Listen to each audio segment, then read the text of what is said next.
से जेतेबेले हसंती लक्ष लक्ष लोक हसंती। से जेतेबेले चलती रास्ता रे भिड़ भरी जाए। से जेतेबेले कहती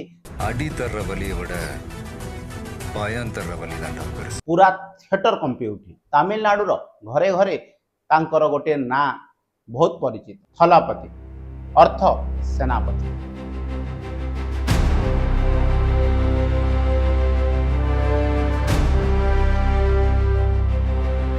1974 जून 22 चेन्नईर गोटे साधारण घरे जन्म। बापा निर्देशक, माँ जने गायिका। घरे सिनेमा थिला किंतु पिलाटी लाजकुला थिला। से कैमेरा आगरे कांदी पड़ुला। 1992 रे बापा तांकु हीरो कले। सिनेमा चलिलानी। लोके हसिले, कहिले बाप पुओ किछि करि पारिबेनी। से घरे बसी कांदिले। से सकाळ 4टा रे उठिले, दौड़िले, डांस शिखिले, फाइट शिखिले। आईना आगरे ठिया होई कहिले दिने ए लोक माने मो ना धरी चित्कार करिले। 2003 रे दिल्ली आसिला। सेई दिन से हीरो हेलेनी, से थलपति हेले। 30 वर्ष 68 सिनेमा। से केवल चलिलेनी, से प्रश्न कले कृषक कथा, चिकित्सा कथा, महिला कथा, किंतु परदा बाहर आउ गोटे विजय थिला। 2009 रे फैन क्लब रु सेवा संगठन कले। जी 2015 रे बन्या रे निजे बोट चले लोकों को बचाई। जी 2017 रे अनिता घर को जाई चुपचाप बापा को कुंडई धरी। आउ लोके कहिले ए लोकटा आम भले। से कैमेरा आगरे बसिले, धड़ा सार्ट, कौन से पंच डायलॉग नहीं। से कहिले मु राजनीति को आसुनी, तमी लगा फैक्ट्री काज कम। मु कहा को हटैबा को आसिनी, मु खाली जागा पूरण करने को आसी। से दिन थलपति केवल परदार सेनापति होई रहिले, से लोकंक रास्तार सेनापति। एइटा कहानी जोसेफ विजयंकर।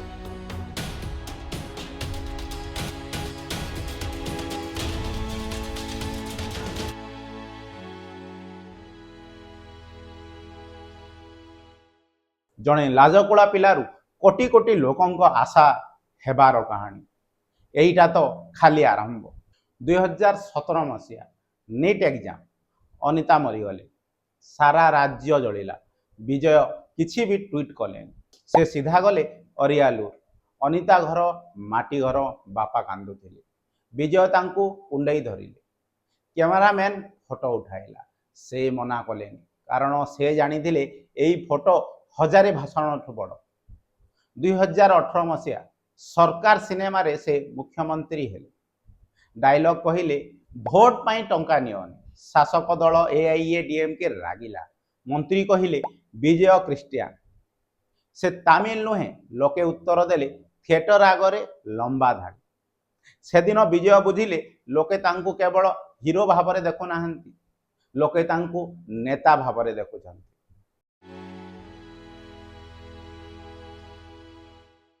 विजय मक्कल यक्कम। एइटा कौन से फैन क्लब नथिला, एइटा परिवार थिला। 2020 लॉकडाउन से माने चेन्नई रो बस्ती रे खाद्य बांटिले। 2021 बन्या सेठारे कुडलूर रे डंगा चलाइले।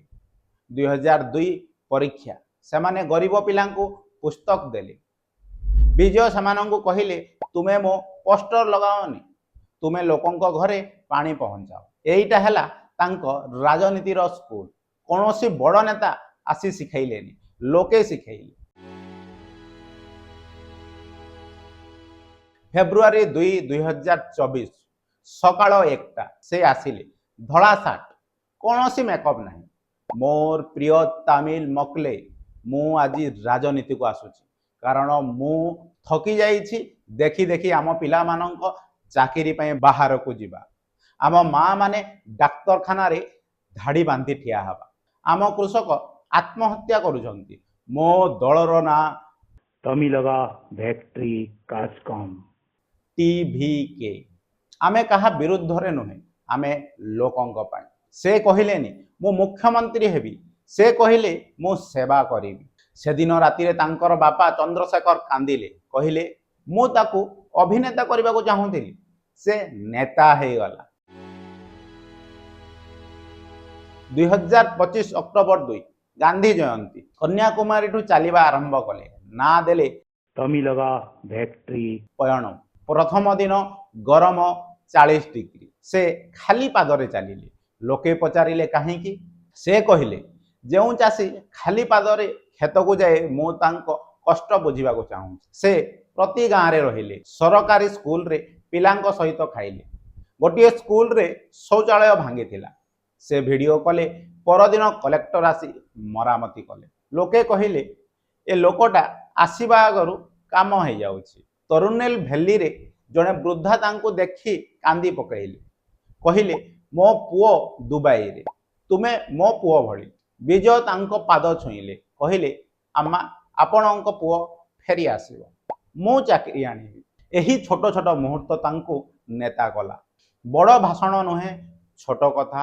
କିନ୍ତୁ ଆଜି ଦେଖୁଥିବେ ସେ ତାମିଲନାଡୁର ମୁଖ୍ୟମନ୍ତ୍ରୀ। ଡିଏମକେ କହିଲା ସେ ଅଭିନେତା, ତାଙ୍କୁ ପ୍ରଶାସନ ଜଣା ନାହିଁ। AIADMK କହିଲା ସେ ଭୋଟ କାଟିବେ। ବିଜେପି କହିଲା ସେ ଆମ ସହିତ ମିଶିବେ। ବିଜୟ କୌଣସି ଉତ୍ତର ଦେଲେନି। ସେ କେବଳ କାମ କଲେ। ତାଙ୍କ ଦଳ ଘୋଷଣା କଲେ ଆମେ କୌଣସି ମେଣ୍ଟ କରିବୁନି, ଆମେ 234 ଆସନରେ ଲଢ଼ିବୁ। ଲୋକେ ହସିଲେ। କହିଲେ ନୂଆ ଦଳ, ଟଙ୍କା ନାହିଁ, କେମିତି ଜିତିବ? ବିଜୟ କହିଲେ MGR ପାଖରେ କ'ଣ ଟଙ୍କା ଥିଲା? ନା ତାଙ୍କ ପାଖରେ ଲୋକ ଥିଲେ। ମୋ ପାଖରେ ବି ସେଇଆ ଅଛି। ନିର୍ବାଚନର ଦିନ ଏପ୍ରିଲ 2026। ସକାଳୁ ସକାଳୁ ବର୍ଷା, ତଥାପି ଧାଡ଼ି। ଚେନ୍ନାଇ, ମଦୁରାଇ, କୋଏମ୍ବାଟୁର, ତ୍ରିଚି ସବୁଠି ଯୁବକ।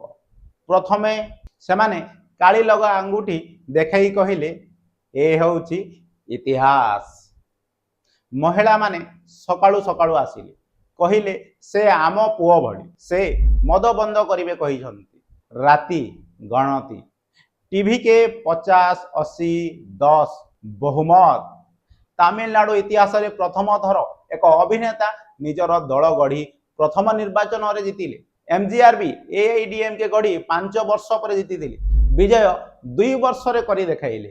ବହୁମତ ପରେ ବିଜୟ ବାହାରକୁ ଆସିଲେ, ହାତ ଯୋଡ଼ିଲେ। କହିଲେ ଏ ବିଜୟ ମୋର ନୁହେଁ, ଏ ବିଜୟ ହେଉଛି ସେଇ ମାର ଯିଏ ମୋତେ ପୁଅ କହିଥିଲା, ସେଇ ପିଲାର ଯିଏ ପ୍ରଥମ ଭୋଟ ଦେଲା। ମୁଖ୍ୟମନ୍ତ୍ରୀ ଥଲପତି ତାପରେ ନେଲେ ଶପଥ। சி ஜோசப் விஜய் எனும் நான்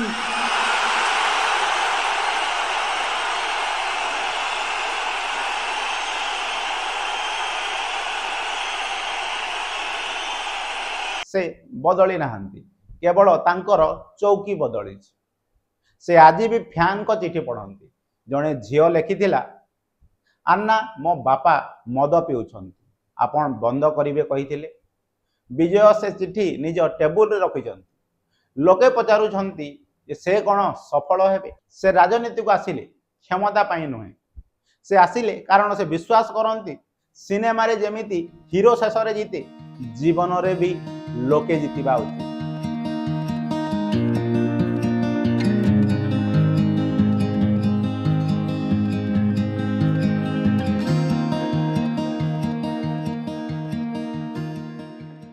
ସିନେମା ଜଗତରେ ଗୋଟେ କଥା ଅଛି, ହିରୋ ଶେଷରେ ଜିତେ, ଭିଲିଏନ ହାରେ, ଲୋକେ ତାଳି ମାରି ଘରକୁ ଯାଆନ୍ତି। କିନ୍ତୁ ଜୀବନ ସିନେମା ନୁହେଁ। ଏଠି ଇଣ୍ଟରଭାଲ ନାହିଁ, ଏଠି ପ୍ରତିଦିନ କ୍ଲାଇମ୍ୟାକ୍ସ।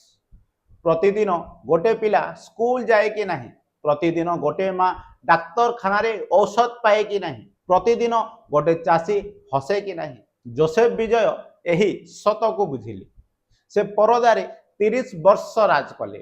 ଲୋକେ ତାଙ୍କୁ ଥଲପତି ଡାକିଲେ, ସେନାପତି। କିନ୍ତୁ ସେ ଜାଣିଲେ ଅସଲ ଯୁଦ୍ଧ ପରଦାରେ ନୁହେଁ, ଅସଲ ଯୁଦ୍ଧ ଭୋକର ସହ, ବେକାରୀ ସହ, ଦୁର୍ନୀତି ସହ। ସେଥିପାଇଁ ସେ ଓହ୍ଲେଇଲେ। ଫେବୃଆରୀ 2, 2024। କୌଣସି ବଡ଼ ଭାଷଣ ନଥିଲା, କେବଳ ଗୋଟିଏ ଧାଡ଼ି, ମୁଁ ସେବକ ହେବାକୁ ଆସିଛି। ଆଜି ଲୋକେ ପଚାରୁଛନ୍ତି ସେ ସଫଳ ହେବେ କି? ସେ ବ୍ୟବସ୍ଥାକୁ ବଦଳାଇ ପାରିବେ କି? ଉତ୍ତର ଆମ ପାଖରେ ନାହିଁ, ଭାରତର ସମୟ ପାଖରେ ଅଛି। କିନ୍ତୁ କଥା ସତ, ସେ ପ୍ରଥମ ପାଦ ବଢ଼ାଇଲେ, ସେ ସାହସ କଲେ, ସେ କହିଲେ ମୁଁ ଚେଷ୍ଟା କରିବି। ତାମିଲନାଡୁରେ 2 ଜଣ ଅଭିନେତା ମୁଖ୍ୟମନ୍ତ୍ରୀ ହେଇଥିଲେ।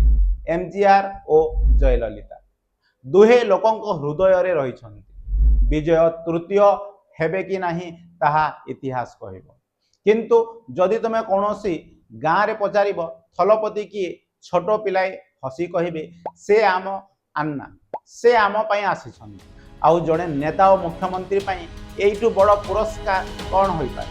ଯୋସେଫ ବିଜୟଙ୍କ କାହାଣୀ ଶେଷ ହେଇ ଏଇଟା କେବଳ ଆରମ୍ଭ। ପରଦା ପୁଣି ଉଠିବ, ଆଉ ଏଭଳି ହିରୋ ଏକୁଟିଆ ନୁହେଁ, ଏଥର ପୁରା ତାମିଲନାଡୁ ତାଙ୍କ ସହ ଅଛି। ପରଦାର ଅଭିନେତା ଆଜି ଜଣେ ସଫଳ ମୁଖ୍ୟମନ୍ତ୍ରୀ ହେଇପାରିବେ କି ନାହିଁ ସେଇଟା କହିପାରିବା ନାହିଁ। ଏହି ଉତ୍ତର କେବଳ ସମୟ ଦେଇପାରିବ।